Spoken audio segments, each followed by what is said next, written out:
अनोखी चोंच और बहादुर परिंदा। एक घने और हरे भरे जंगल में बहुत से परिंदे हंसी खुशी रहते थे। उन्हीं में एक ऐसा परिंदा भी था जिसकी चोंच गैर मामूली तौर पर लंबी और टेढ़ी थी। बेचारा जब भी उड़ने की कोशिश करता या दाना चुगता, दूसरे परिंदे उसे देखकर हंसते और उसका मजाक उड़ाते। कोई कहता, ये कैसी अजीबो गरीब तलवार लटक रही है तुम्हारे चेहरे पर? तो कोई कहता, तुम तो परिंदों की दुनिया के सबसे बदसूरत फर्द हो। वो परिंदा खामोशी से सबकी बातें सुनता और अक्सर उदास होकर अकेला बैठ जाता। उसे लगता कि शायद उसकी जिंदगी का कोई मकसद नहीं। एक दिन जंगल पर एक बड़ी आफत आ गई।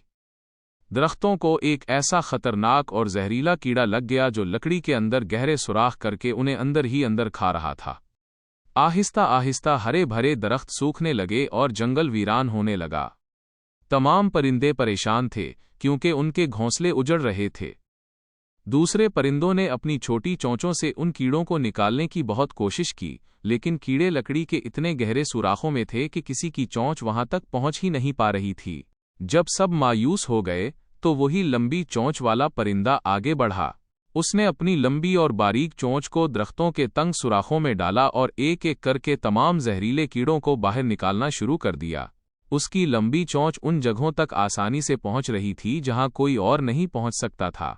कुछ ही दिनों में उसने पूरे जंगल के दरख्तों को साफ कर दिया और जंगल को तबाह होने से बचा लिया।